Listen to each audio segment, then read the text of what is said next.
ప్రభువుకి మహిమ కలుగును గాక. దేవుని స్తోత్రం. నన్ను ఈ స్థలానికి పిలిచినటువంటి ఆశ్రయకి నా ప్రత్యేకమైన వందనాలు.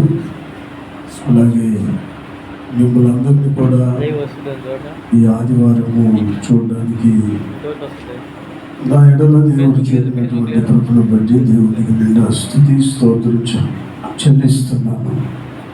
మాకు కూడా ఒక 4 మందిరాలు ఉన్నాయి. ఈరోజు ఇక్కడికి రావడానికి మరొక పాస్టర్ గారిని, మా బ్రదర్ని చర్చిని చూసుకోమని చెప్పి ఇక్కడ ఉదయకాలం ఒక ఆరాధన చూసుకొని మీ మధ్యకి రావడానికి ప్రభు సహాయం చేశారు. ఈ ఆరాధన అనంతరం మరొక గ్రామం, సాయంకాలం మరొక ప్రాంతం, విరామం లేకుండా దేవుని సేవ చేయడానికి మాకు దేవుడు సహాయం చేశారు. ఈ సంఘాన్ని బట్టి నేను చాలా సంతోషిస్తున్నాను. గత దినాల్లో మీ పాస్టర్ గారు నన్ను పిలిచారు, ఒకసారి రండి అని. అప్పుడు నేను రాలేకపోయాను. కారణం ఏంటంటే ఆ రోజు పోయిన జనవరి మాసం అయ్యా మా నాన్నగారు చనిపోయారు. ఒక గొప్ప పాస్టర్ గారు మా నాన్న చనిపోయారు జనవరిలో. అందువల్ల నేను రాలేకపోయాను. తర్వాత ఈరోజు రావడానికి ప్రభు సహాయం చేశారు. చెన్నైలో పుల్లాపురంలో అనేక సార్లు ప్రభు నన్ను ఆ స్థలానికి తీసుకెళ్ళడం, ఐజక్ చార్లీ గారు ఆ సంఘాలలో నన్ను బలపరచడము, దేవుని చేత వాడబడడం నేను చూశాను. చాలా సంతోషం. దేవుని వాక్యాన్ని చదువుకుందాం. పరిశుద్ధ గ్రంథం ఉన్నవాళ్ళు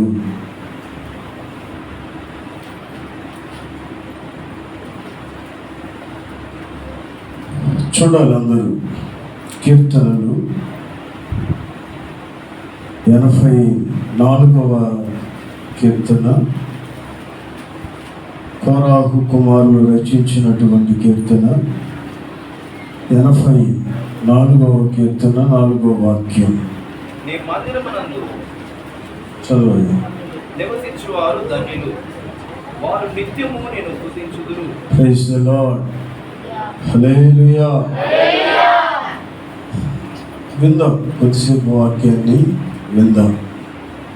వాక్యం ఏం చెప్తుందంటే, కోరాహు కుమారులు ఈ కీర్తనను రాసినప్పుడు వాళ్ళు దేవుని మందిరం పట్ల వాళ్ళకున్న ఆసక్తి, వాళ్ళకున్న అభిలాషను ఇక్కడ వ్యక్తపరుస్తున్నారు. 2వ వాక్యంలో కూడా యెహోవా మందిర ఆవరణాలను చూడాలని నా ప్రాణము ఎంతో ఆశపడుతుంది. అది ఒరిజినాలిటీ ఏంటంటే, వాళ్ళకి దేవుని మందిరం పట్ల ఉన్నటువంటి ఆశ. దావీదు రాజు మందిరం కట్టాలనుకున్నాడు, కానీ దేవుడు కట్టనివ్వలేదు. ఆయన కుమారుడైన సొలొమోను చేత కట్టించాడు. అంటే ఎందుకని దావీదు చేత మందిరాన్ని కట్టించలేదంటే, అతని చేతులు రక్తముతో నింపబడ్డాయి. పాపము చేసినటువంటి చేతులు.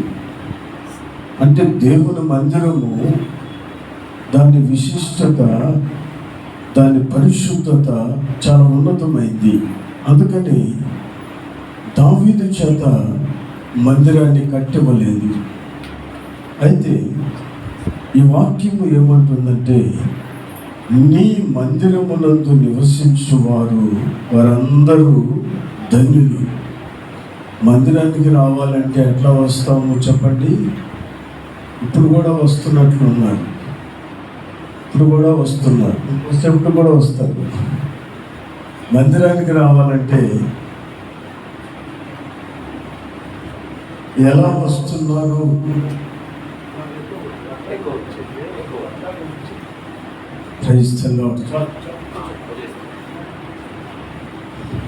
తాబేళ్ళు వచ్చినట్లుగా వస్తున్నారు.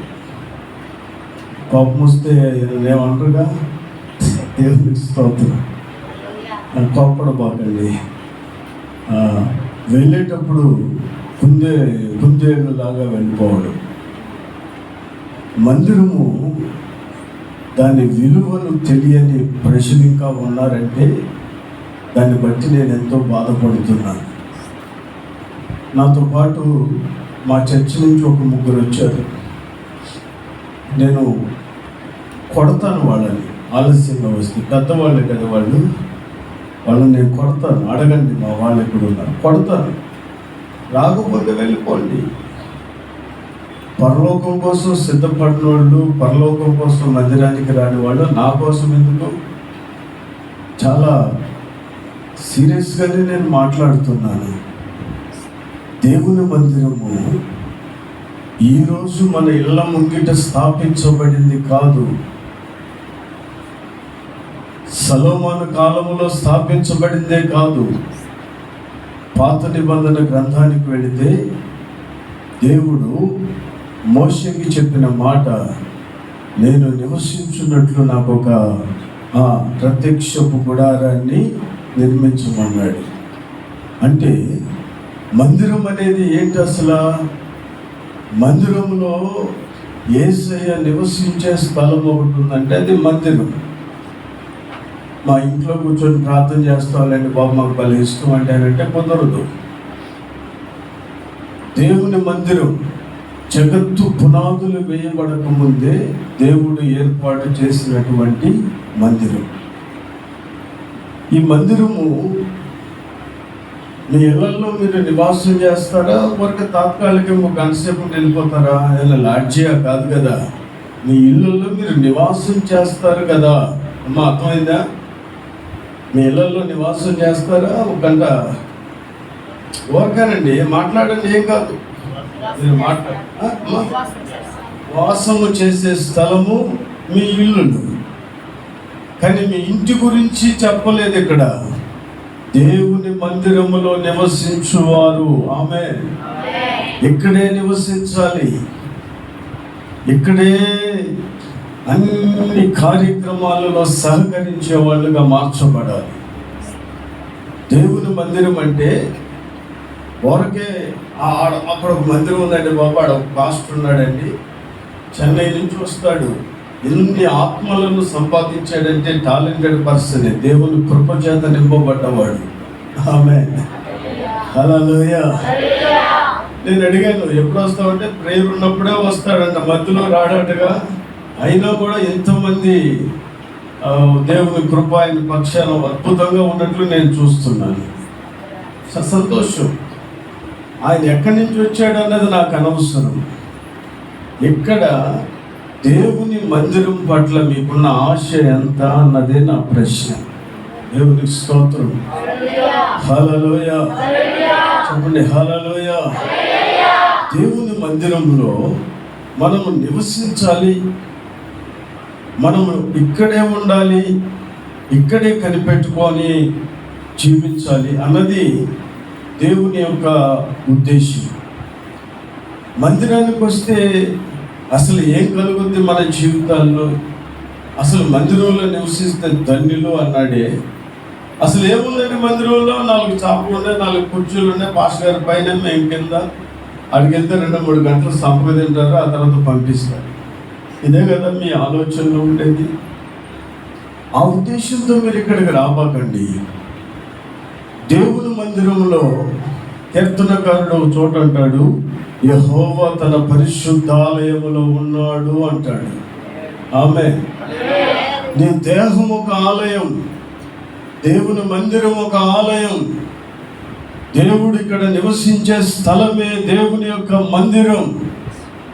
ఈ మందిరంలో, ఈ మందిరానికి వస్తే నీ జీవితంలో కలిగే మేలులు ఎలా ఉంటాయి అసలు? ఒకసారి బైబిల్లోకి వెళ్దాం. 2వ దినవృత్తాంతముల గ్రంథము 20వ అధ్యాయం 17వ వాక్యం. 2వ దినవృత్తాంతముల గ్రంథము 20వ అధ్యాయము 17వ వాక్యం.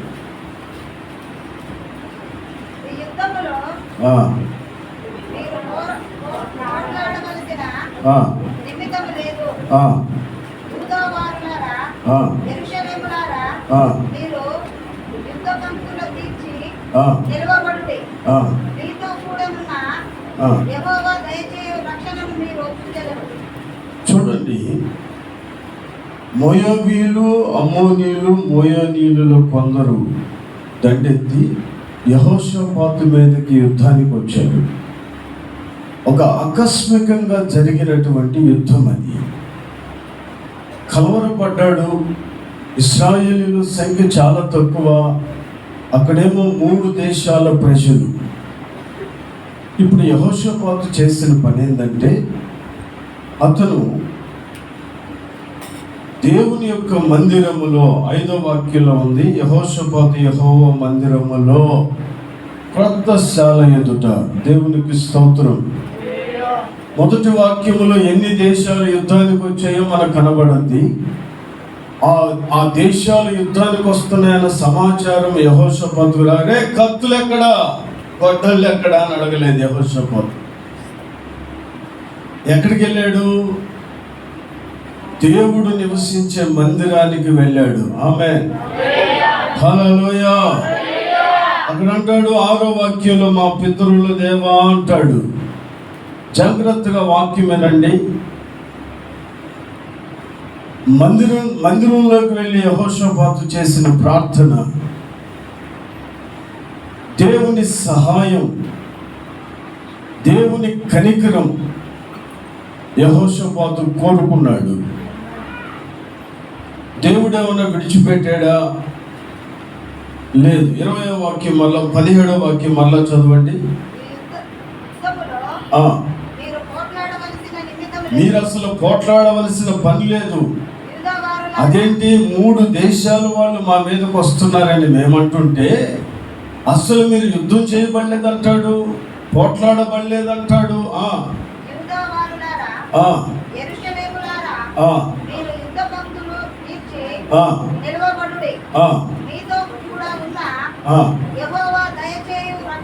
మీతో కూడా ఉన్న యెహోవా ఆయన దయచేయు రక్షణను మీరు చూస్తారు. ఆమేన్, ప్రైజ్ ది లార్డ్.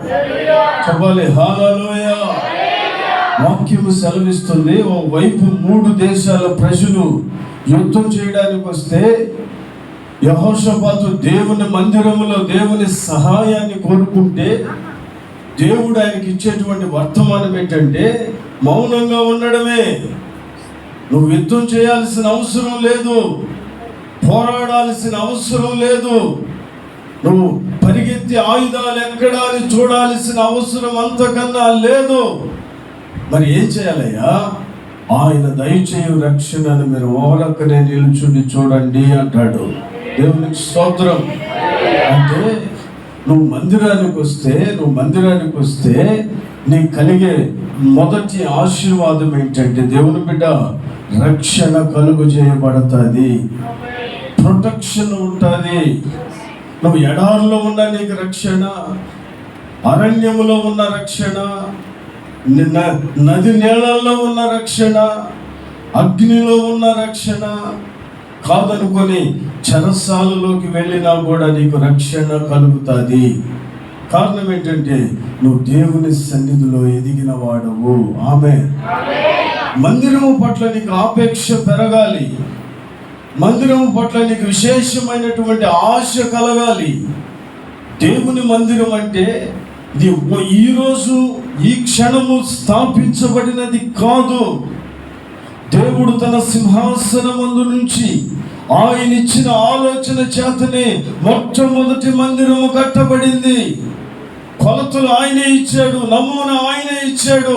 ఎక్కడ ఏ వస్తువు ఉండాలో, ఎక్కడ ప్రజలు ఉండాలో, ఎక్కడ ఎవరు ఉండాలో నిర్ణయించింది ఆయనే. దేవుని మందిరం యొక్క విశిష్టతను తెలిపింది ఆయనే. ఈ రోజుల్లో అండి, ఈదికి ఒక మందిరం, వాడికి ఒక మందిరం, స్వార్థపరులే కట్టుకుంటున్నారు.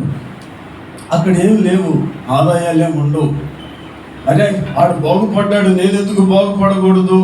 ఆ ఉద్దేశాలతో కట్టబడిన మందిరాలన్నీ కూడా సమయం వచ్చింది కాల్చబడతాయి. దేవుని చేత కట్టబడిన ఏ మందిరం కూడా దేవుని రాకడ వరకు సజీవంగా ఉంటుంది. ప్రైజ్ ది లార్డ్, హల్లెలూయా. ఈరోజు నా ప్రభు నీతో మాట్లాడుతున్న మాట ఏంటంటే, నువ్వు దేవుని మందిరానికి వచ్చి అక్కడ ప్రతి కార్యాన్ని జరిగిస్తూ అక్కడ దేవుని సన్నిధిలో నువ్వు గడుపుతా ఉంటే, అక్కడ దేవుని సహాయాన్ని నువ్వు కోరుకుంటా ఉంటే, అక్కడికి వచ్చేవారి నిమిత్తము చేతులెత్తి ప్రార్థన చేసేవాడమైతే నీకు కలిగే అద్భుతమైన ఆశీర్వాదం ఏదైనా ఉందంటే ఆయన కలుగు చేసే రక్షణ. ఇంకేం కావాలి? అపాయము దరికి రానివ్వకుండా కాపాడే రక్షణ, ఆటంకాలు రానివ్వని రక్షణ, తెగులు సమీపించని రక్షణ, సమస్యలు రానివ్వని రక్షణ, ఆర్థికంగా వెనకబడి పోనివ్వకుండా కాపాడేటువంటి రక్షణ, ఎక్కడ కూడా ఒక అడుగు వెనక్కి వేయకుండా నిన్ను నడిపించే దేవుని సంరక్షణ నీకుంటే ఇంకేం కావాలి? దేవునికి స్తోత్రం. ప్రియ దైవజనమా, ఆ రక్షణ నువ్వు పొందాలి. దేవుని మందిరానికి వస్తే కాదు, ఆ రక్షణ నువ్వు పొందాలి. ఆ రక్షణ నీకు సహాయంగా ఉండాలి. ఆ రక్షణ నిన్ను తలగా మార్చాలి. ఆ రక్షణ రేపు రాబోయే అగ్నిలో నుంచి కూడా నిన్ను కాపాడాలి. ఆ రక్షణ నీకు కలగాలంటే అదే 20వ అధ్యాయము 18వ వాక్యాన్ని చూద్దాం.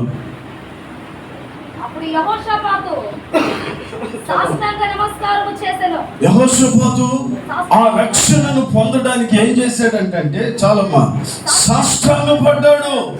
ఎక్కడ పడ్డాడు? ఏడ పడ్డాడు? దేవుని సన్నిధిలో. అంటే అక్కడ ఎవరుంటే సాష్టాంగ పడ్డాడు? అక్కడ ఏమైనా రాజుల దగ్గర సాష్టాంగ పడ్డాడా? మనుషుల దగ్గర సాష్టాంగ పడ్డాడా? మరి ఎవరైనా మందిరంలో ఉన్నారంటే లేరు. దేవుడు ఆ మందిరములో ఉన్నప్పుడు ఆ మందిరములో ఆయన కాళ్ళ దగ్గర పడ్డాడు. ఎందుకు పడ్డాడంటే తనను తాను తగ్గించుకున్నాడు. రాబోయే ఆ భయంకరమైన యుద్ధ పోరులో, ఆ భయంకరమైన సమస్యల మధ్యలో, అమ్మా, కొంతకాలము దేవుడు మిమ్మల్ని శ్రమ పెట్టవచ్చు. శ్రమ లేదని ఎవరైనా నిన్ను మందిరానికి పిలిస్తే అది అబద్ధపు బోధ. శ్రమకు నువ్వు అప్పగించుకోవాలి. నువ్వు పడగలిగినంత శ్రమని నీ దేవుడు నీకు ఇస్తాడు. శ్రమ తర్వాత నిన్ను ఆధ్యాత్మికంగా మాత్రమే కాదు, లోకములో జయము వెంబడి జయాన్ని కలుగజేస్తాడు. Praise the Lord. హల్లెలూయా. నీ జీవితంలో నిన్ను ఆశీర్వాదకరంగా మార్చాలంటే కొన్ని ఇరుకు మార్గాల్లో కూడా నువ్వు వెళ్ళాలి. నేను ఎప్పుడు మా సంఘానికి నేను చెప్తాను, శ్రమ పడాల్సిందేను, కష్టపడాల్సిందేను. ఒక ఉద్యోగం రావడానికి ఓరకనే కుర్చీ మీద కూర్చొని ఓగుతా ఉంటే ఉద్యోగం వచ్చిందా? కష్టపడ్డాడా? ఎన్ని రాత్రులు కష్టపడితే, ఎన్ని పగళ్ళు కష్టపడితే ఆ ఉద్యోగాన్ని సంపాదించుకున్నాడు. దేవుని మందిరానికి వచ్చేస్తే చాలండి బాబు, దేవుడు ఆశీర్వదించేస్తాడు. ఎవరు చెప్పారండి మీకు? ఎవరు చెప్పారు? పని పాట లేకుండా చెప్తారు ఎట్లా? మీకు మందిరానికి రావడం ఒక ఆశీర్వాదం, మందిరములో సాష్టాంగపడడం ఒక ఆశీర్వాదం, దేవుని కాపుదల, దేవుని రక్షణ ఉండడం మరొక ఆశీర్వాదం. ఒక్కొక్క మెట్టు నిన్ను ఆయన ఆశీర్వదిస్తాడు. ఆశీర్వదించాలంటే నువ్వు కొన్ని మార్గాల్లోకి వెళ్ళాల్సిందే, కొన్ని అనుభవాలు నీ జీవితంలో ఉండాల్సిందే. ఏం తెలియకుండానే ఒకసారిగా నిన్ను ఆశీర్వదిస్తే దాని విలువ కూడా నీకు తెలియదు.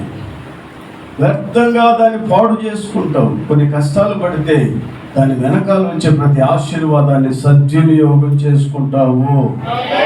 ఆమేన్. పిల్లలు కష్టపడాలి, యవనస్తులు కష్టపడాలి, పెద్దవాళ్ళు కష్టపడాలి, ముసలి వాళ్ళు కూడా కష్టపడాలి. ఒక కష్టము ఒక ఆశీర్వాదం, ఒక కష్టము ఒక ఆశీర్వాదం. దేవుని బిడ్డ, నా జీవితంలో కూడా కొన్ని అనుభవాలు మీతో పంచుకోవాలి. నాకు అసలు మందిరమే లేదు, అక్కడక్కడ తిరుగుతూ ఉన్నాను. యేసు ప్రభు దగ్గరికి నేను రావడానికి బలమైన కారణం ఉంది. నేను యేసు ప్రభుని ఎప్పుడు వ్యతిరేకించాను. వ్యతిరేకించాను. నా తల్లిదండ్రులు ఆల్రెడీ క్రిస్టియన్స్, మంచి సేవ చేస్తున్నారు మా నాన్న మా అమ్మ. అప్పటికే 4-5 సంఘాలు మా నాన్న కట్టేశాడు. మా అన్నదమ్ములు కూడా సేవలోనే ఉన్నారు. నేను ఒక్కడిని అన్యుడిగా జీవిస్తున్నాను. మా నాన్న మందిరంలో వాక్యం చెప్తుంటే నేను తాగే బాటిల్తో కొట్టాను మా నాన్న. ఎవడరా యేసు ప్రభు? ఎవడు అసలు అమెరికా నుంచి తీసుకొచ్చి ఆంధ్రాన్ని పాడు చేస్తారంటారా మీరు?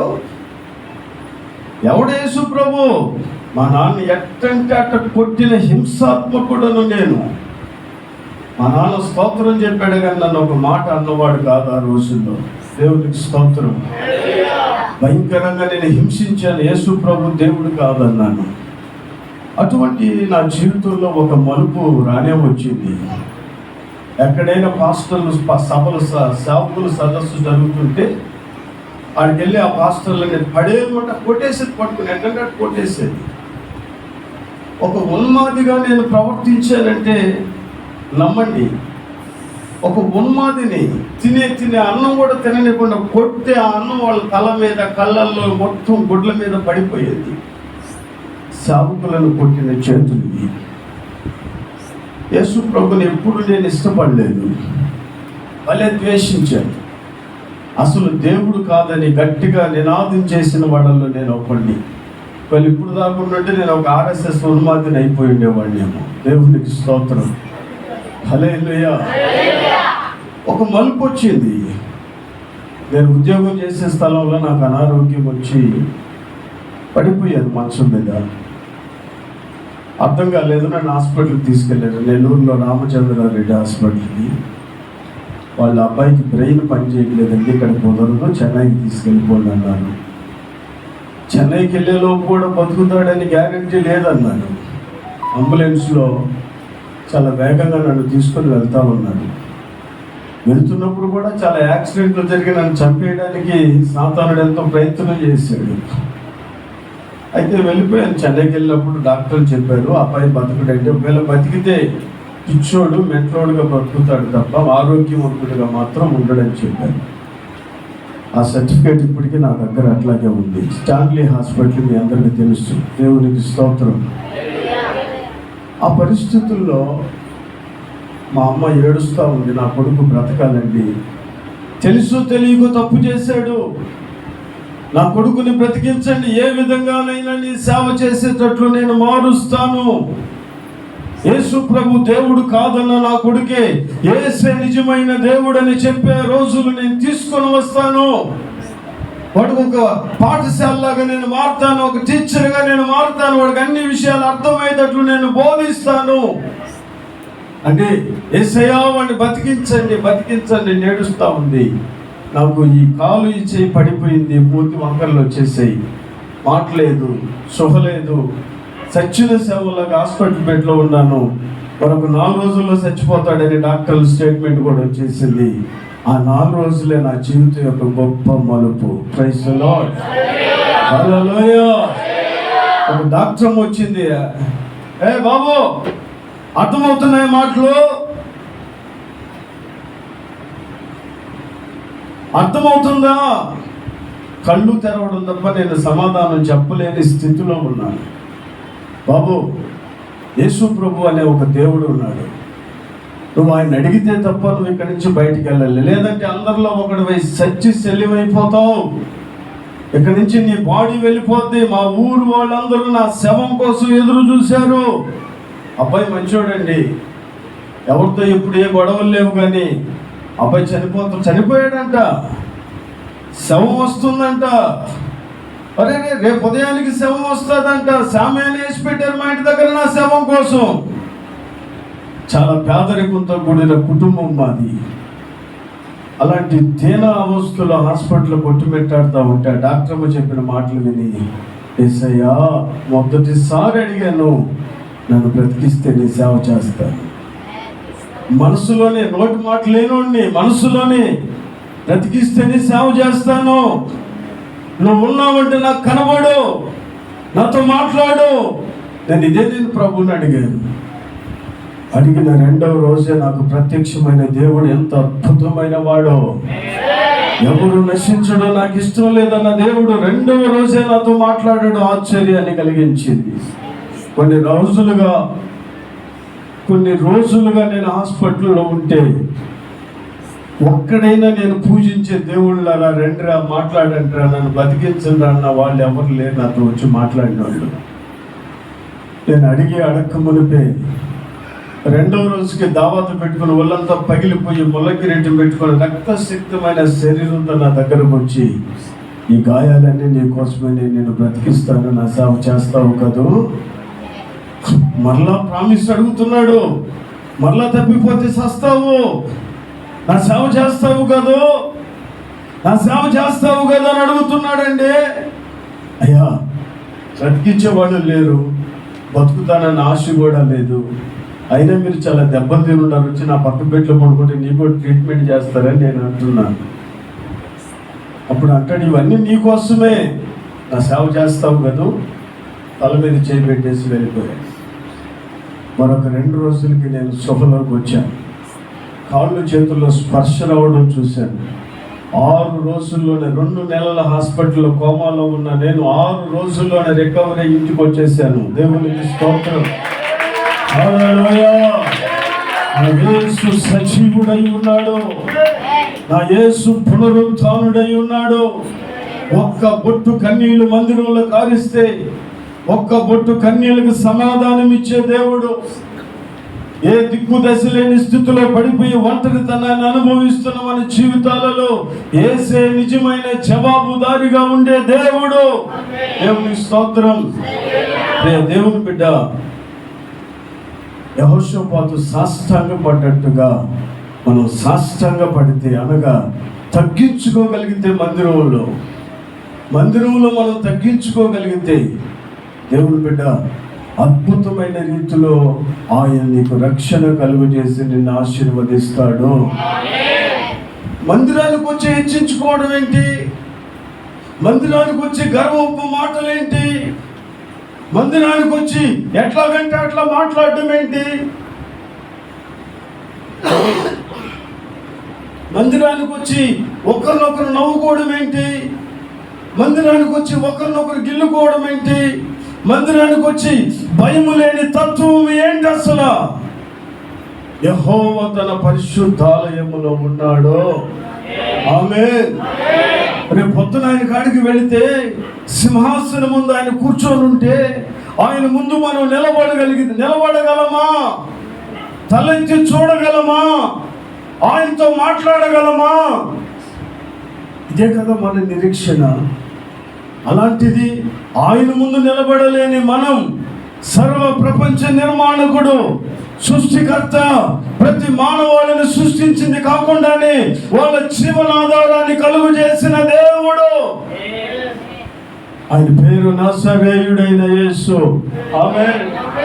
హల్లెలూయా. అటువంటి దేవుని సన్నిధిలో భయము భక్తి లేకుండా ప్రవర్తించడం ఏంటి? అటువంటి దేవుని సన్నిధికి నిర్లక్ష్యంగా రావడం ఏంటి? అటువంటి దేవుని సన్నిధికి వెళ్ళొచ్చులే అన్న ధీమా ఏంటి అసలు? అరే 10 గంటలకు మందిరం అన్నాడే, 10:30కి మందిరం అన్నాడే, 10:15కి వెళ్ళిపోవాలి.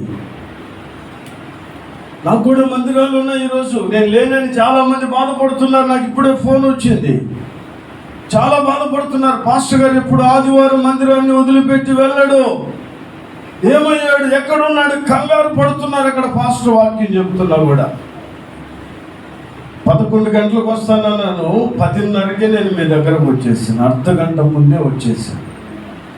పాస్టర్ గారు 11కి రండి అన్నాడు, నేను 10:30కే వచ్చాను. ఇప్పుడు ఎందుకు వచ్చాను కూడా కారులో అట్లా కాసేపు కూర్చొని 11 గంటలకే వచ్చిండేవాళ్ళు. 10:30కే వచ్చాను. నేను వెళ్ళేది మీ దగ్గర కాదు, నా ప్రభు దగ్గరికి వెళ్తున్నాను. నా దేవుని దగ్గరికి వెళ్తున్నాను. వారమంతా నేను ఎక్కడెక్కడో తిరిగాను. ఆదివారం అయినా పూర్తి సమయాన్ని నా దేవుని కోసం నేను ఎందుకు కేటాయించకూడదు? ఉదయం 7 గంటలకు ఒక ఆరాధన ప్రారంభిస్తే సాయంత్రం 10 గంటల వరకు ఆరాధనలోనే ఉంటాను. 10 గంటల బయట ఇంటికి వెళ్తాను. పూర్తి సమయాన్ని దేవుని కోసం నేను ఎందుకు ఖర్చు పెట్టలేకపోతున్నాను?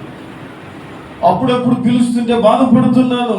ప్రతిరోజు విరామము లేకుండా నా దేవుని కోసం నేను ఎందుకు పని చేయకూడదు?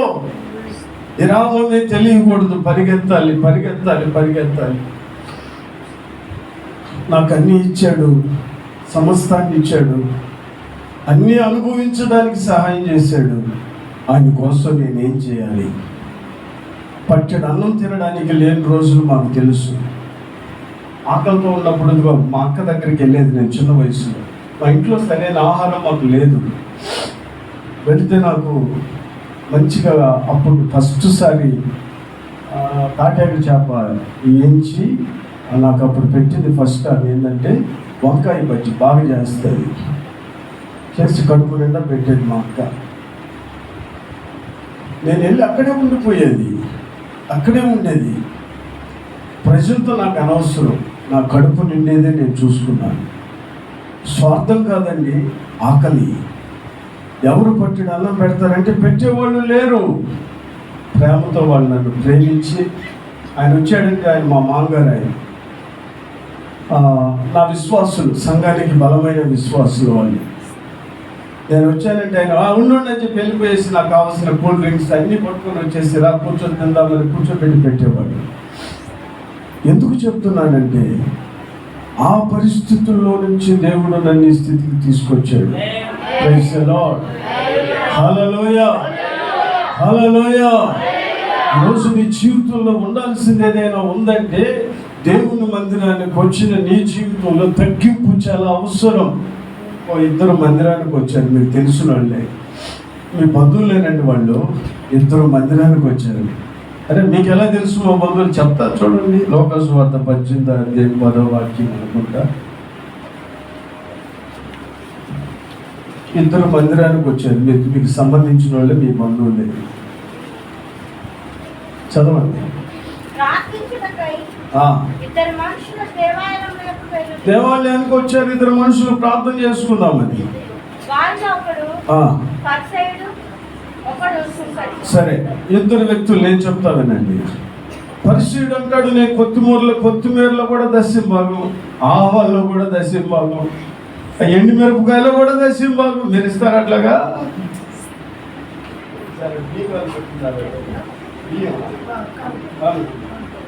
మిగతా బియ్యం ఎక్కడ? స్తోత్రం, హల్లెలూయా. అంటే నేను అట్లా ఆ ఉద్దేశం కదా, మీరు అట్లా చూడబాకండి. అసలు అన్ని చూస్తున్నా లేదు, ఆ ఉద్దేశం నాకు లేదు. మీరు ఆత్మీయంగా ఎదగడమే మాకు ఇష్టం. దేవుని స్తోత్రం, చెప్పండి హల్లెలూయా. ఆయన అంటాడండి ఆవాల్లో దశంభాగం, ఎండుమిరపకాయల్లో దశంభాగం అన్నిట్లో ఇస్తాడంట. ఓ మంచిదేగా, దేవుడు కూడా అన్నింటిలో ఇస్తున్నాడు వాడు, చాలా సంతోషం. అంతలోనే అంటాడు ఆ ముందున్నాడు సుంకరి, వాళ్ళు అంటోండి నేను కాదు. అసలు ఆడేమన్నా ఇస్తాడా? ఆడేమన్నా పెడతాడా? ఆడేమన్నా ఆదరిస్తాడా అని అడుగుతాడు. నేను అన్నీ నేను చేస్తాను. వాళ్ళు నేను కారులో వస్తుంటే ఒక సహోదరి అన్నది, అన్న గట్టిగా ప్రార్థన చేయి, తొందరలో నీకు ఒక కారు తీసిస్తాను అన్నది. నా సొంత కారు కాదండి, సొంత కార్లు అమ్మేశాను, ఇప్పుడు రెంట్ కార్లో వచ్చాను. దేవుడి కోసం ఖర్చు పెట్టే తత్వం మాది. అట్లా వస్తుంటే కారు ఎక్కిన సహోదరి అంటది, గట్టిగా ప్రార్థన చేయి, తొందరలో నీకు ఒక కొత్త కారుని తీసుకొచ్చి నీకు ఇస్తాను, నేనే ఇస్తాను గిఫ్ట్గా. ప్రైజ్ ది లార్డ్, హల్లెలూయా. అది కూడా నేను పట్టించుకోవట్లే. దేవుడు ఇస్తే ఎక్కి కూర్చుంటే, ఇకపోతే హల్లెలూయా బస్ ఎక్కి వెళ్ళిపోతా. ప్రభు స్తోత్రం. ఎర్ర బస్సు తెలీదా, పచ్చ బస్సు తెలీదా? మనకు అన్ని బస్సులు తెలిసిన వాళ్ళగా. Praise the lord. దేవుని బిడ్డ శంకర్ అంటాడు, శంకర్లో ఉన్న విధేయత తగ్గింపు పరిశీలిలో లేదు. నువ్వు ఏది దేవునికి ఇచ్చావన్నది ముఖ్యం కాదు. ఇచ్చిన తర్వాత నువ్వు తల ఎత్తి గర్వపడడంలోనే పెద్ద పాపాన్ని మూట కట్టుకుంటున్నావు. నువ్వు ఏది ఇచ్చినా నీ దేవునికే తెలియాలి, పక్క చేతికి కూడా తెలియకూడదని వాక్యం చెప్పింది. అది ఒకటి వచ్చే ఈ మధ్య యూట్యూబ్లో ఏదో వచ్చినట్టుండేగా, దశంభాగం దేవుని బైబిల్లో ఉందా? అసలు ఇవ్వాలనే రూల్ ఉందా? ఏంటదే చెప్పండి. అరే బైబుల్ చూడండి రా తల్లులారా, బైబుల్ చూడండి. యూట్యూబ్ ఏం చూస్తారు? వాళ్ళ ఆ ప్రైవసీ కోసం వాళ్ళు ఎన్నెన్నో అబద్ధాలు ఆడుతారు. అవసరమా మనకది? మన ముందు మనకు జీవ మార్గాన్ని కలిగించే పరిశుద్ధ గ్రంథమే మనకు మార్గనిర్దేశం. ఆమేన్. హల్లెలూయా. దాన్ని చూసుకుంటారేంటి?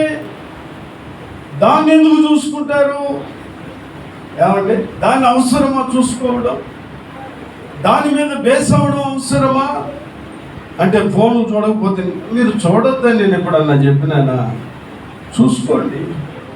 చూసుకుంటూనే మాకు నాలుగు మంచి విషయాలు చూడండి, చెడిపిన విషయాలు చూడబాకండి అంటాను నేను. Praise the lord. దేవుని బిడ్డ శంకర్ అంటాడు, తల ఎత్తడానికి కూడా నాకు అర్హత లేదు. దేవుని మందిరం, నా ప్రభువు నివసించే మందిరం, తల ఎత్తడానికి కూడా నాకు అర్హత లేదు. నేను చూడలేకున్నాను.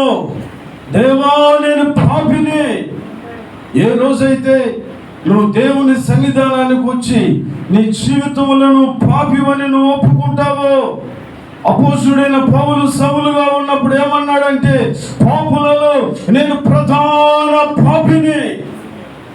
పౌలుగా మార్చబడినా కూడా ఎక్కడా తాను నీతిమంతుడనన్న విషయాన్ని పౌలు గారు చెప్పలేదు. పాపిని పాపిని పాపిని అంటూనే సేవను 4 చక్రాల మీద నడిపించాడు. Praise the Lord. హల్లెలూయా.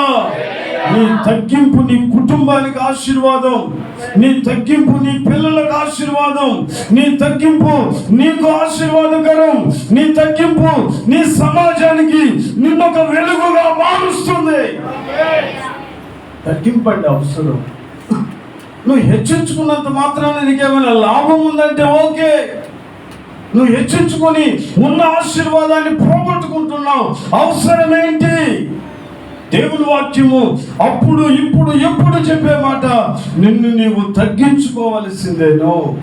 దేవునికి స్తోత్రం. నిన్ను నీవు తగ్గించుకోవలసిందేనో. నిన్ను నీవు నేల మట్టుకు సాష్టాంగపడాల్సిందేను. యెహోషాపాతు ఒక రాజు అయ్యుండి నేల మీద సాష్టాంగపడి అడుగుతున్న మాటలు ఏంటో తెలుసా? దేవునికి స్తోత్రం. తగ్గించుకొని అడుగుతున్న మాటలు ఏంటో తెలుసా? ఈ యుద్ధము చేతుల నుంచి నన్ను కాపాడు. ఈరోజు నీ ముందు అనేక సవాళ్ళు ఉన్నాయి కదా, అనేక మంది సవాళ్ళు ఇస్తున్నారు కదా, అనేక మంది సంఘాలు ఇక ఉండబోవని చెప్తున్న మాటలు వింటున్నావు. రౌడీయిజం, గోండాయిజం పెరిగిపోతున్న సంగతులు వింటున్నావు. దేశంలో పరిస్థితులు తలకిందులు అవుతున్నాయి. నీకు తెలుసు కదా, నీ ముందు యుద్ధం చేసేవాడు నీ దేవుడే. Praise the lord. మనుషులు కాదు యుద్ధం చేసేది. సంఘాలు చెదరవు. సంఘాలకు ఏం కాదు. సంఘాలలో ఏ పరిస్థితులు రావు. కారణం ఏంటంటే నువ్వు ఆరాధించే దేవుడు సత్య సమాధిలో ఉన్నవాడు కాదు, సజీవుడై ఉన్నాడు. ఇది ఉద్రేకంతో మాట్లాడే మాట కాదు. ఇది పరిశుద్ధాత్ముడు నీకు చెప్పే ధైర్యం, భరోసా. కంగారు పడబాకు. ఎవడైనా నీకు వ్యతిరేకంగా ఏదైనా చేస్తున్నాడంటే తగ్గించుకుంటున్న విశ్వాసి, నీకు ముందుగా నీ దేవుడు చేసే కార్యము చాలా అద్భుతమైన కార్యము. 2 రోజులు ఆలస్యం అవ్వచ్చేమో కానీ ఆయన కార్యము తప్పకుండా నీ జీవితంలో చేస్తాడు. ఇప్పుడు నీకు కావాల్సింది ఏంటి? ఆయన మందిరానికి పరిగెత్తుకొని రావాలి. మందిరంలో ఆయన వంట చేస్తా ఉంటే చెయ్యిని కమ్మగా చేస్తాడు మా పాస్టర్. చెయ్యిని భలే చేస్తాడండి మా పాస్టర్. సూపర్. చెయ్యిని మాస్టర్ గారు పని చేస్తాడు. ఎదురుగా పిలుస్తాడు, పని చెప్తాడు. అరే సాపులు ఏమంటాడు అక్కడ, అరే చిమ్మమంటాడు, అరే నీళ్లు పోయమంటాడు, నీళ్లు పట్టమంటాడు, ఏది పడితే చెప్తాడు. వద్దు సరిగ్గా 11:30 కానీ పోయామంటే ఇక కూర్చోబెట్టి ఏదో చెప్తుంటాడు. తినేసి గమ్ముగా తినేసి వచ్చాడు.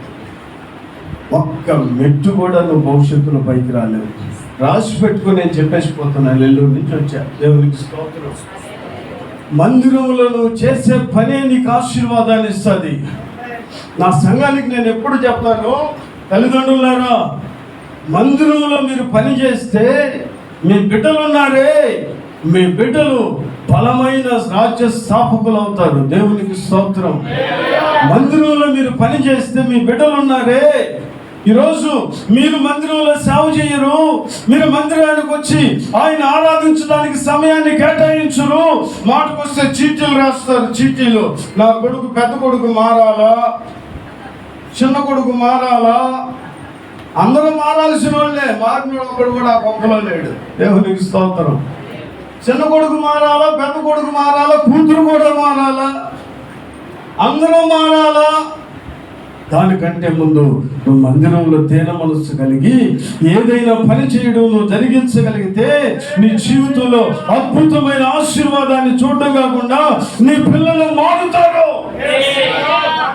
నేను వచ్చేసా ఇక్కడికి, అక్కడ సండే స్కూల్ మధ్యాహ్నం, అక్కడ భోజనాలు చేయాలి.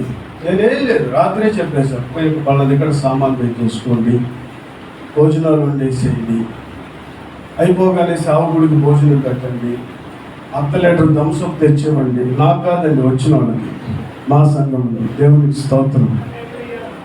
ఒక అర్ధ లీటర్ థమ్సప్ తెచ్చింది, ఒక్కడికి తాగుతా వెళ్ళిపోతాడు. ఆయనకి ఏమి ఇవ్వద్దు, అన్నీ నేనే ఫోన్లో కొట్టేస్తాను. సావుగుడికి ఏం చేయాలో నేను చేస్తాను అన్నీ చెప్పి వచ్చేసాను. అన్నీ కూడా సక్సెస్ఫుల్గా జరిగిపోయినాయి. దేవునికి స్తోత్రం. హల్లెలూయా, హల్లెలూయా. ఆ మందిరానికి నేను నేర్పించిన కర్తవ్యం ఏంటంటే పని చేయాలి, తగ్గించుకోవాలి. పని చేయాల్సిందే. మందిరంలో చీపురు పుల్ల ఎత్తినా సరే ఆ ఫలాన్ని నీకు ఇవ్వకుండా మర్చిపోడు దేవుడు. మందిరంలో నువ్వు కష్టపడాల్సిందే.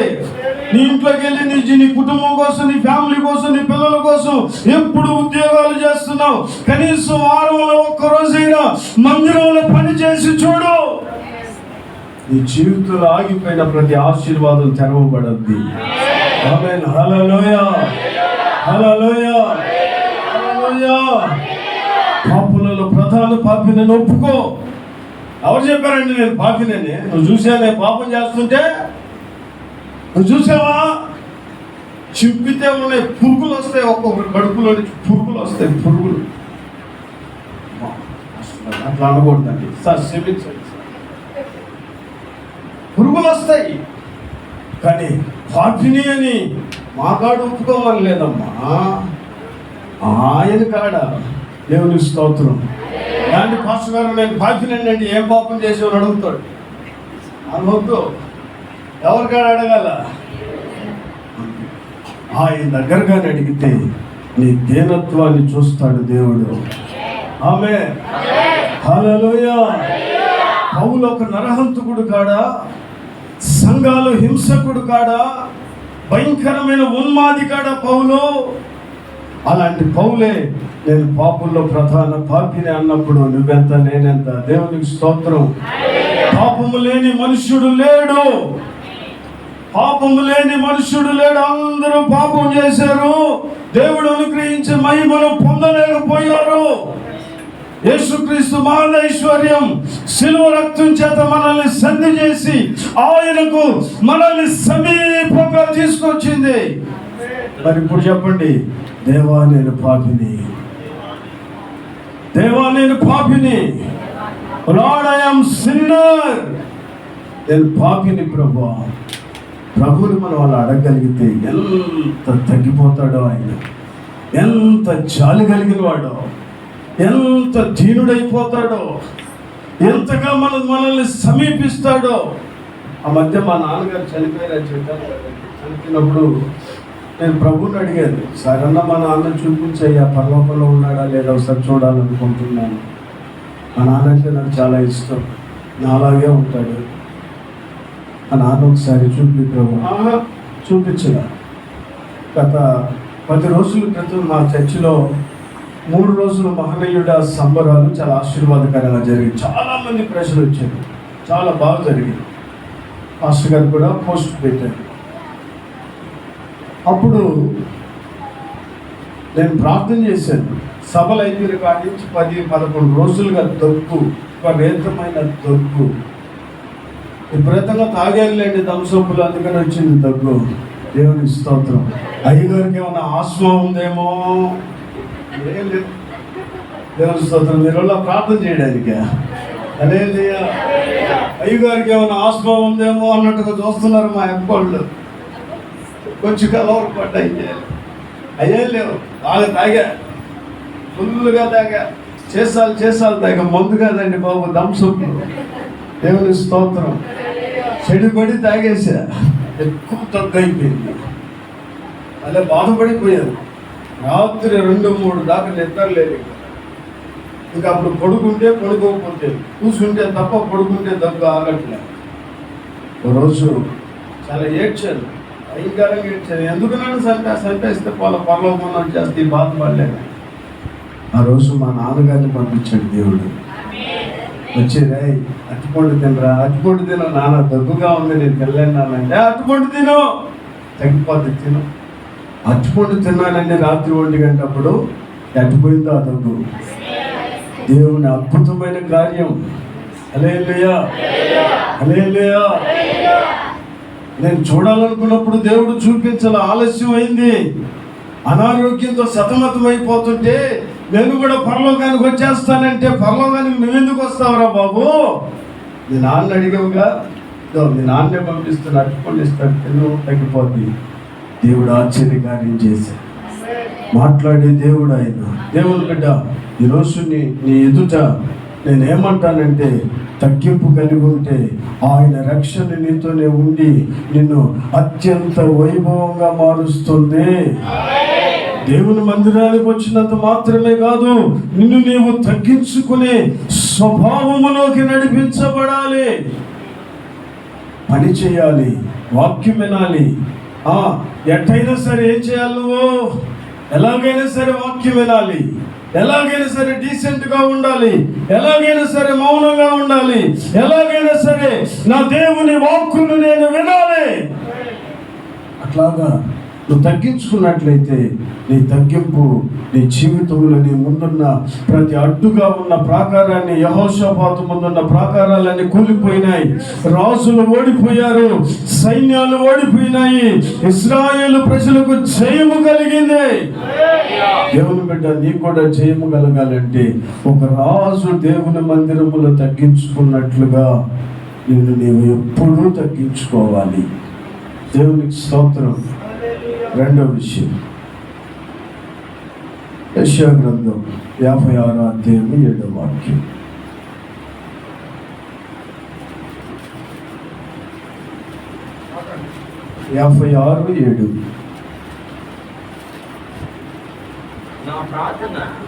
నా ప్రార్థన మందిరములో వారిని ఆనందింపజేసేదను.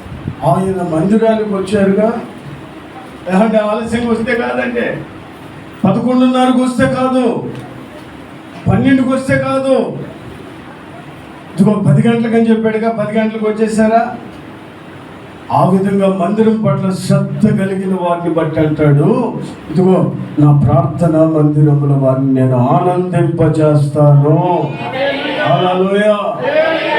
ఇక్కడ నీకు ఆనందం కలగకపోతే నీ ఇంట్లో ఎట్ట కలగద్ది? ఇక్కడే నీకు ఆనందం లేకపోతే నీ బయట వాళ్ళతో ఆనందం ఎక్కడది? ఇక్కడే నీ సమాజంలో నీ సంఘబిడ్డల మధ్య నీ సేవకుడితో నీకు ఆనందం లేకపోతే బయట ఎక్కడ కలగద్ది అని అడుగుతాను నేను. మొట్టమొదటి బేసిక్ ఇదే. నీకు దేవునికి స్తోత్రం.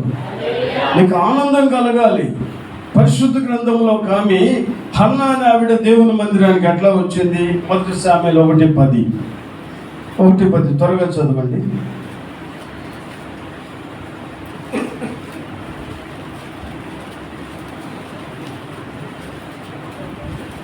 1 సామెలు 1:10. దుఃఖముతో వచ్చి ప్రార్థన చేసింది. ఆమేన్. చాలు. దుఃఖముతో వచ్చి ప్రార్థన చేసింది. ఏం చేసింది?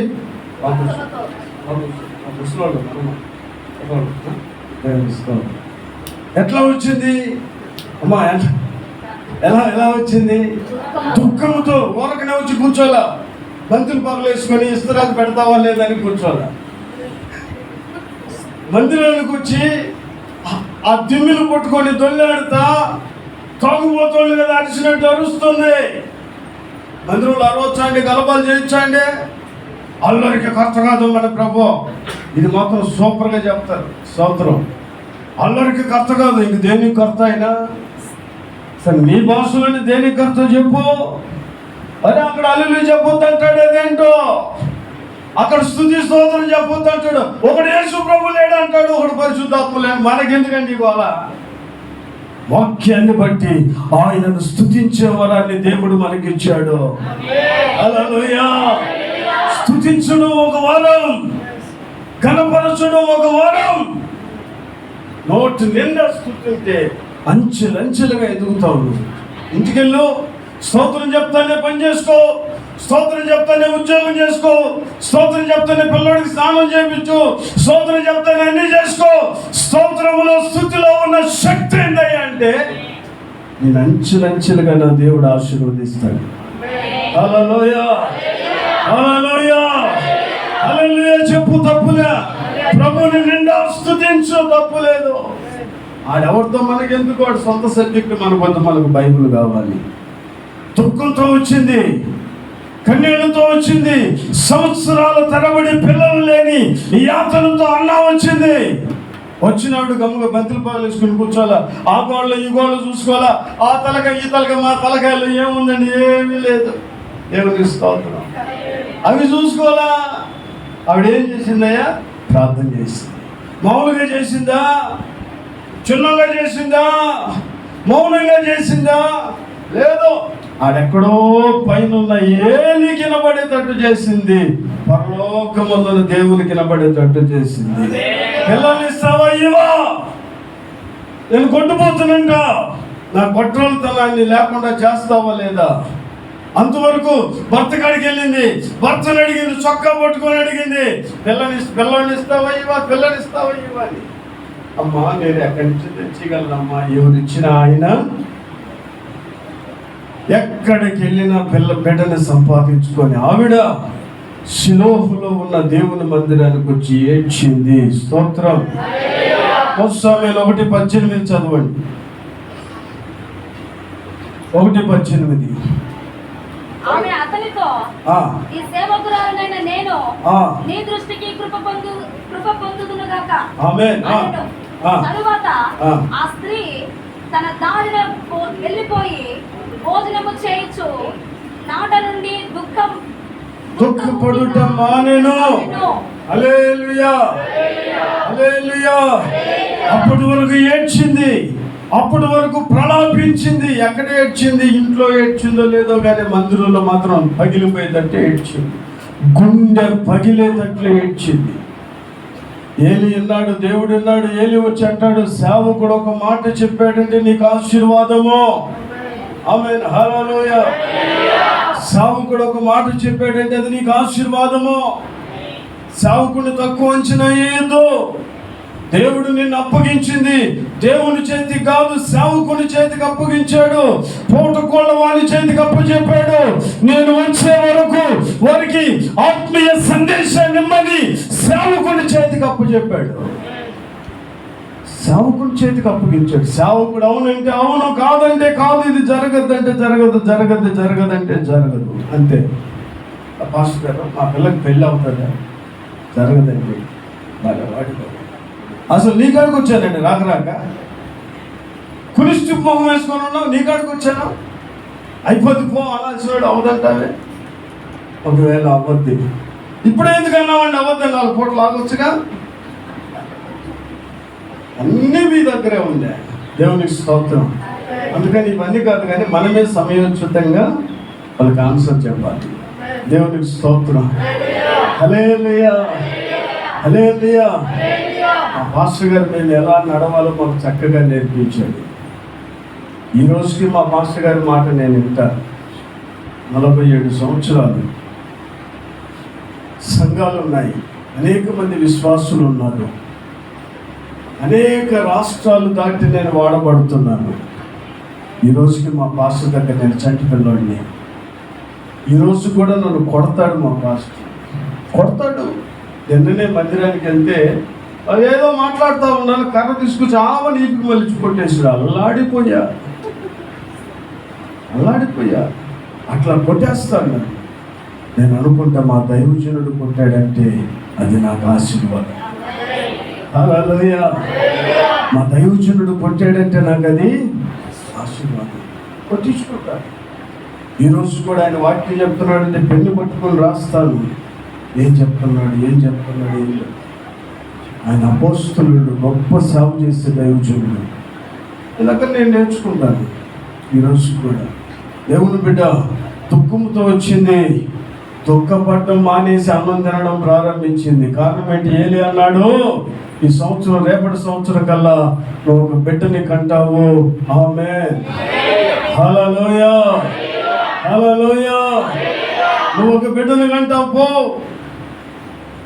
నువ్వు తాగేసిందాను అనుకున్నాను, కాదు, దుఃఖముతో ఏడుస్తున్నావు అని అర్థమైంది. నీ గర్భము దేవుడు తెరుస్తాడు, నీకు ఒక బిడ్డనిస్తాడు పో. ఆవిడ అన్నది, నాకు కానీ కొడుకునిస్తే, అడగడం చూడు, కూతురైనా పర్వాలే, కొడుకైనా పర్వాలే, కూతురైనా కుంటోడైనా పర్వాలేదా? అది ఒక్కటి వద్దు. కొడుకైనా పర్వాలే, ఒకటి అడగని ఇల్లు, 2 పడవల ప్రయాణాలు కాదు ఇవన్నీ. కొడుకైనా చెప్పండి అక్క, ఏది వాళ్ళు సీరియస్ చూస్తున్నారు చూడబాకండి. దేవుని స్తోత్రం. చెప్పండి చెప్పండి చెప్పండి.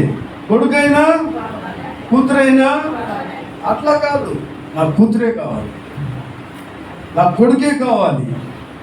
పాలయించు. దేవుని ఏమడిగాడు? నాకు కొత్త టేబుల్ కావాలి, ఎవరు ఎక్కని సైకిల్ కావాలి, నాకు మంచి వస్తువులు కావాలి. అదే కదా అడిగాడు, అదే కదా. మరి దేవుడు అవే కదా ఇచ్చాడు. మన దేవుడు ఐశ్వర్యవంతుడు కదా. మనం అడగడం చేత కావట్లేదు. ఆవిడ అడిగింది, నాకు కొడుకే కావాలి. నువ్వు కొడుకును కానీ ఇచ్చావనుకో, ఆ కొడుకుని అట్లాగే పాలు గడవకు మునిపోయి సేవకి ఇచ్చేస్తా. ఏమ్మా సేవకి ఇస్తానన్నా కొడుకుని?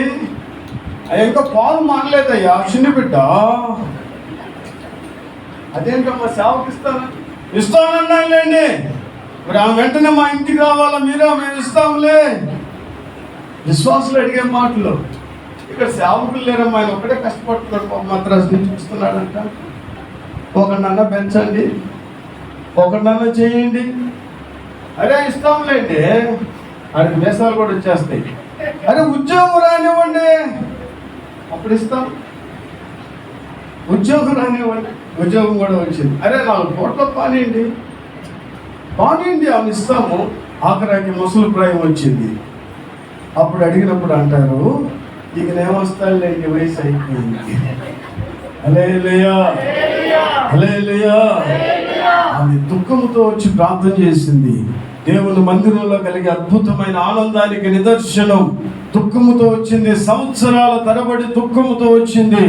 దుఃఖాన్ని మానేసింది, అన్నం సమృద్ధిగా తిన్నది, ఇంటికి వెళ్ళిపోయింది. ఇరుగు పొరుగుతో చెప్తుంది, నా దేవుడు నా గర్భాన్ని తెరిచాడు. హల్లెలూయా. ఇక్కడ ఎవరైనా పిల్లలు లేని వారు ఉంటే, యేసు నామములో గర్భము తెరవబడును గాక. Praise the Lord. హల్లెలూయా.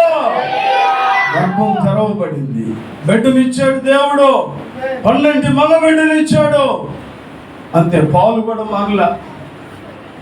కూర్చుంటే కడుక్కునే ఓపిక కూడా లేనోడు. వాడిని తీసుకొచ్చి మందిరానికి ఇచ్చేసి, వాడు మట్టి తిని ఆ నేల మీద పడుకొని, నేను నా దేవునికి ఇస్తానన్నాను, ఇచ్చేసి. ఆమేన్. ఆ జీవితంలో అంటే అట్లా ఇచ్చేస్తానంట. దేవుడు ఏం చేశాడు తెలుసా? అతన్ని మా రాజులని నియమించే స్థాయికి ఎదిగాడు. అంటే రాజులకు రాజు అయ్యాడు. స్తోత్రం. న్యాయాధిపతులను నియమించే స్థాయికి ఎదిగాడు. సొలొమోను, సమూయేలు ఒక ఉన్నతమైన వ్యక్తిగా మార్చబడ్డాడు చరిత్ర ఘట్టంలో. నీ పిల్లలు అలా అవ్వాలంటే ఆయన బాగా ఉద్యోగం చేసుకో, బాగా కష్టపడు, బాగా చదువుకో, ఇంకా బాగా చదువుకో. నువ్వు చదివి రేపు బాగా మా కిరీటం తీసుకోరా. కిరీటం ఎప్పుడు పెడతారులేండి, ముళ్ళ కిరీటం అయితే. దేవుని స్తోత్రం. కొడుకులారా, కిరీటాలు పెట్టేవాళ్ళు ఎంతమంది ఉన్నారు ఇక్కడ? చెప్పండి. తల్లులకు పుట్టిన బంగారు కొడుకులారా, మనమంతా కిరీటాలు పెట్టేవాళ్ళమే కదా. అందుకే దేవుని మందిరంలో మనం పొందాల్సిన ఆనందాన్ని ఇక్కడ పొందుకోగలిగితే అది మన కుటుంబానికి ఆశీర్వాదం. Praise the Lord. Hallelujah, hallelujah. మూడో విషయం చెప్పి నేను ముగిస్తాను. కీర్తనలు 84:4. ఏమైంది? 84:4. నీ మందిరంలో నివసించువారు ధన్యులు. వారు నిత్యము నిన్ను ఇక్కడ ఉంది, వారు నిత్యము నిన్ను హల్లెలూయా, హల్లెలూయా,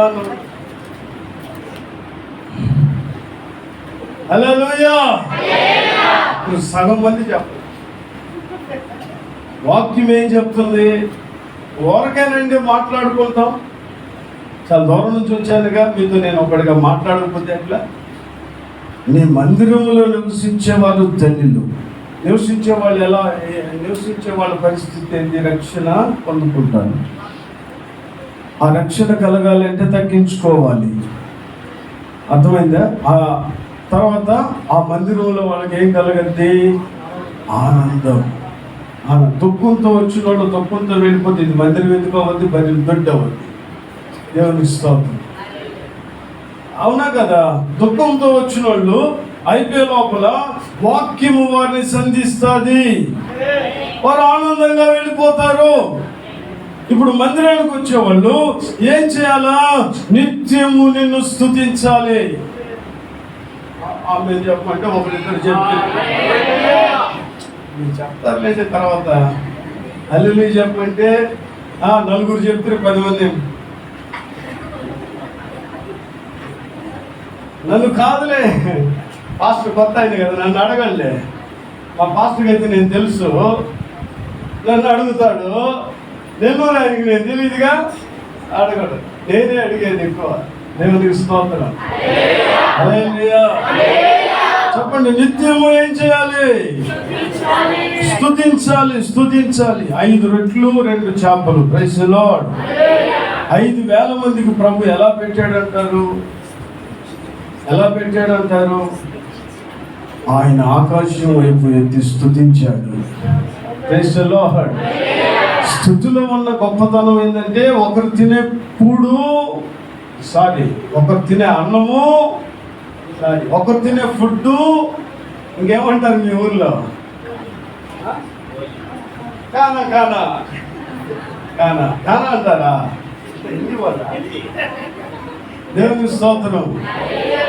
అందరు సంతోషమే కదా. నేను ఇక ముగించేస్తాను, వెళ్ళిపోతాను. ఇంకా నేను ఎక్కువ సమయం కూడా చెప్పను. ఆయన 50కి ముగించేమన్నాడు, నేను 40కే ముగిస్తా. మాత్రం ఎగ్జాక్ట్లీ తేడాలే ఉండవు. నాకంత ఇష్టం ప్రజలతో మాట్లాడడంతోనే నాకు సంతోషం. దేవునికి స్తోత్రం. 5 రొట్టెలు 2 చిన్న చేపలు, 5,000 మంది, ఇంచుమించు పిల్లలతో కలిసి 12,000 మంది, ఇంకా 12 గంపలు మిగిలాయి. ఎక్కడి నుంచి వచ్చిన ఇంత ఆశీర్వాదం? స్తుతిలో ఉన్న ఆశీర్వాదం. Praise the lord. నిజంగా ఆధ్యాత్మికంగా మీకు తెలియని ఒక గొప్ప సత్యాన్ని, ₹1,00,00,000 సత్యాన్ని మళ్ళా చెప్తాను, రాసుకోండి. ఒక వ్యక్తి దేవుణ్ణి స్తుతిస్తే కుటుంబ పరిస్థితులు వాటి తలరాతలే మారిపోతాయి. మా బిడ్డలకు చెప్తాను, ఎప్పుడు స్తోత్రం చెప్తానే ఉండండి. మారని భర్త ఎదురుగా ఉన్నాడంటే స్తోత్రం చెప్తానే ఉండండి.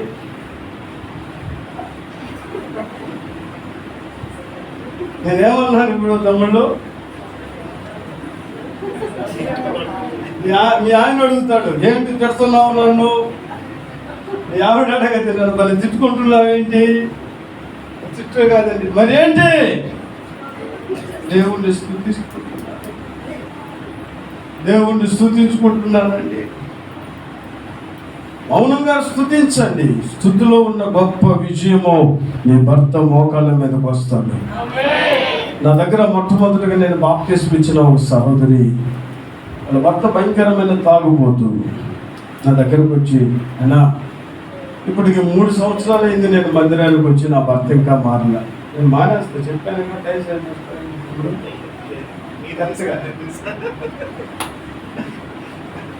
హల్లెలూయా చెప్పండి. హల్లెలూయా. 3 సంవత్సరాలు ఆవిడ చర్చికి వచ్చి కానీ ఆవిడ ఆయన మారలా ఫుల్ రోజుకి క్వార్టర్ ఎక్కువ అవుతుంది కానీ తగ్గట్లే. ఫస్ట్ 3 అంశాలు అన్నాడు, క్వార్టర్కి వచ్చాడు, ఇప్పుడు ఫుల్కి వచ్చాడు, ఇంకా 2 డబుల్ అయిపోయింది, ఎక్కువ అవుతుంది 3 సంవత్సరాలు, ఇంటికి డబ్బులు రావట్లే. ఇప్పుడు ఆవిడ ఎవరి కాడికి రావాలా? పాస్టర్ కాడికి రావాలా? అన్నో 10 రోజులు ఉపవాసం ఉన్నారా? ఆవిడ అడగడం 10 రోజులు ఉపవాసం ఉన్నారా? దేని నీకు తెలుసు కదన్నా, మా ఆయన ఇంకా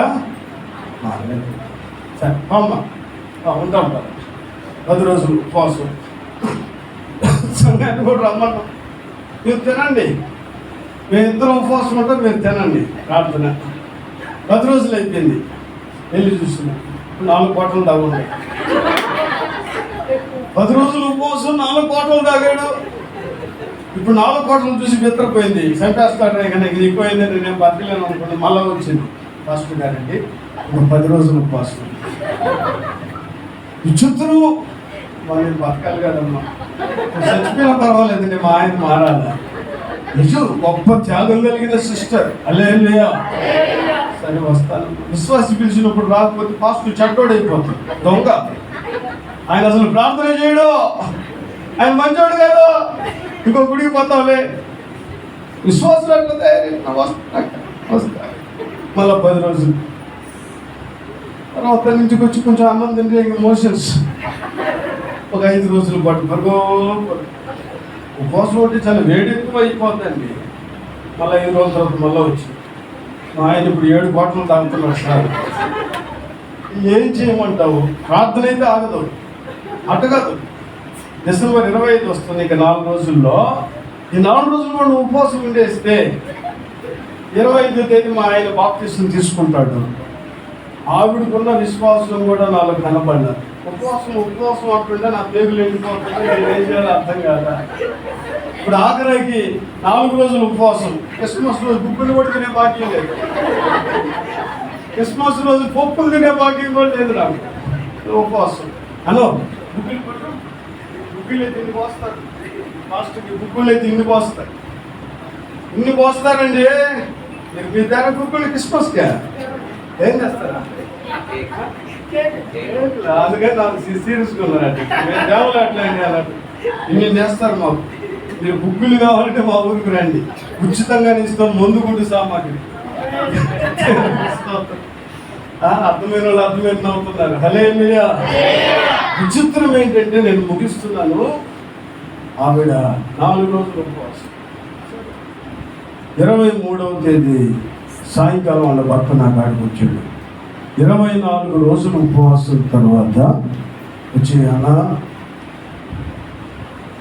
నాకు కూడా డిసెంబర్ 25 బాప్టిజం ఇస్తారా అని అడిగాడు. నిజంగా నేను మారానన్నా, నేను దేవుని సేవ చేస్తాను. మారడమే కాదు, నేను దేవుని సేవ చేస్తాను. హల్లెలూయా, హల్లెలూయా. భలే సంతోషం. 24 రోజులు పోయినా పర్వాలే, ఒక గట్టి వ్యక్తిని ప్రభువు మార్చివేశాడు. 25 రమ్మని చెప్పాను, 24 ప్రార్థనకు వచ్చాడు. 25 ఏడా యేసు పుట్టెను, అది కూడా లేదు ఆ రోజున. చెప్పండి, అది కూడా లేదు. నేలల్లోకి వెళ్ళి అయ్యగారికి బాప్తిస్ము, దేవునికి స్తోత్రం, అయ్యగారికి బాప్తిస్ము. ఈరోజు వాళ్ళు నెల్లూరులో పాస్టర్ భూషణం గారు ఎంతమందికి తెలుసు, ఆయన చనిపోయాడు, గొప్ప దైవజనుడు. ఆ సంఘానికి కాపరులయ్యారు. 500 మంది సంఘానికి ఈరోజు వాళ్ళు సేవకులు అయ్యారు. కారణం ఏంటో తెలుసా? ఆవిడలో ఉన్న పట్టుదల. ఆయన మారకపోతే నీకు 200 ఇస్తారా? ఎందుకు 200 తాగేసిరాపో, ఆగిరాపో, నువ్వు తాగొస్తే ప్రశాంతంగా ఉంటావు, ఇంట్లో పో, మా పనులు మేము వేడి చేసుకుంటాం. కానీ దేవునికి స్తోత్రం. అమ్మ, అట్లాంటి ఆడవాళ్ళు లేరంటారా? ఉన్నారు. హల్లెలూయా, ఉన్నారు. తమ్ముడు చెప్తున్నాడు, నాకు తోడుగా మా నెల్లూరు వచ్చేస్తాడేమో. తమ్ముడు చెప్తున్నాడు, ఉన్నారు. 300 ఇచ్చి తాగిరాపో, నువ్వు తాగితేనే మా ఇంట్లో ప్రశాంతంగా ఉంటావు. దేవునికి స్తోత్రం.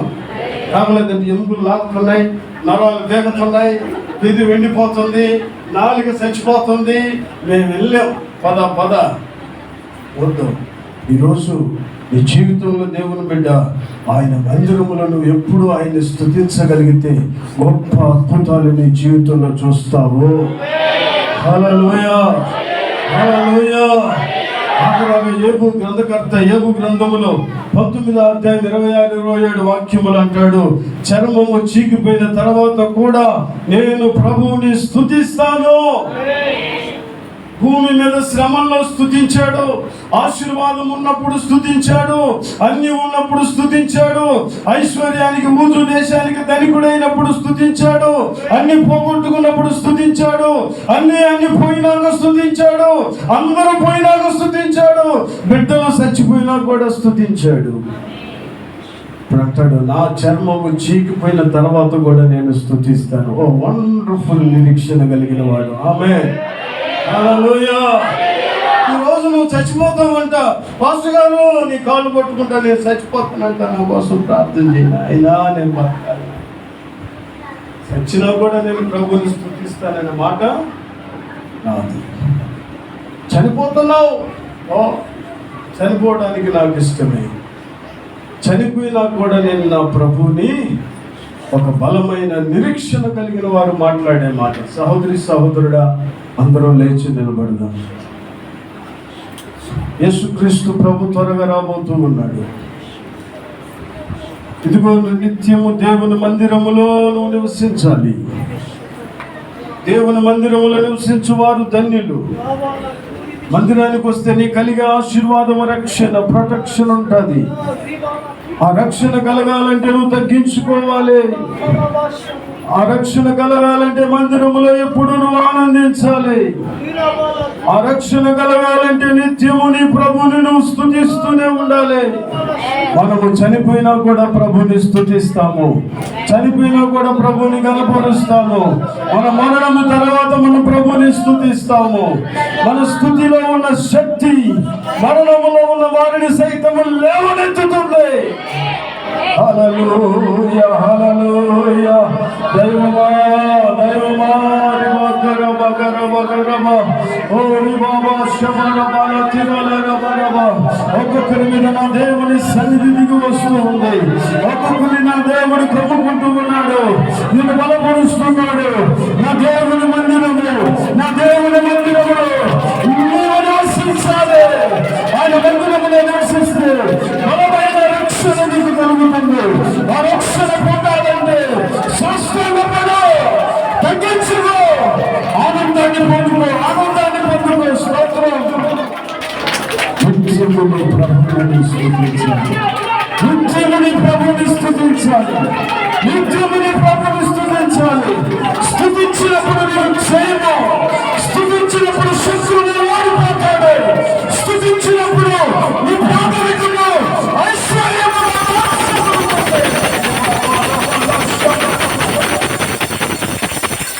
స్తుతిలో ఉన్న శక్తి నీకు ఆశీర్వదిస్తుంది. స్తుతించాలి, స్తుతించాలి, స్తుతించాలి. సమయం లేదు, సమయం లేదు. నా ప్రభు త్వరగా రాబోతున్నాడు. ఆయన రాకడలో జరగవలసినవన్నీ జరుగుతూ ఉన్నాయి. రాకడకు సిద్ధపడాలంటే నువ్వు మందిరములోనికి రావాలి. మందిరం అంటే భయం ఉండాలి. మందిరములకు ఆసక్తి పెరగాలి. హల్లెలూయా, హల్లెలూయా. మనము చనిపోయినా కూడా ప్రభుని కనులారా చూస్తాం, చనిపోయినా కూడా ప్రభుని స్తుతిస్తాం, చనిపోయినా కూడా ప్రభుని స్తుతిస్తాం, చనిపోయినా కూడా ప్రభుని స్తుతిస్తాం. స్తుతించాలి, స్తుతించాలి. నువ్వు దుఃఖముతో వస్తే ఆనందాన్ని పొందుకో. నీ జీవితంలో ఇంతవరకు దేవుని సన్నిధిలో తగ్గింపు లేకపోతే యెహోషాపాతులాగా తగ్గించుకో. ఇంతవరకు స్తుతించలేకపోతే యేసు నామములో నామం తెరవబడునుగాక. హల్లెలూయా, హల్లెలూయా, హల్లెలూయా.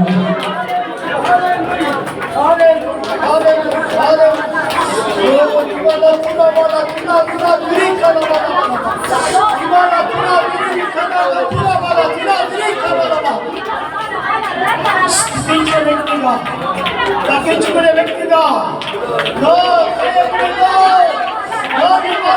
ఆనందపడే వ్యక్తులుగా మారుదాం.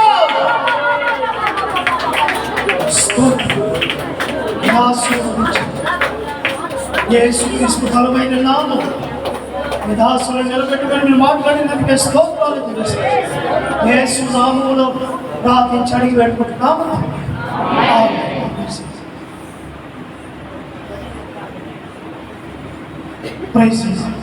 అలాగనే నిలబడగా పాటు పాడుచుండగా మన ప్రభుకి ఒక పాడుకులో సమర్పించుకుందాం. ఒక మంచి వాక్యాన్ని దేవుడు మనకి ఇచ్చారు. ఆ వాక్యము ప్రకారముగా మనం బ్రతికుదాం, మనం జీవించుదాం. ప్రైజ్ సమయంలో ఒక పాట మ్యూజిక్ వేస్తారా? ప్రైజ్ ఒక పాట పాడుచుండగా అందరూ తెలిసినటువంటి పాట.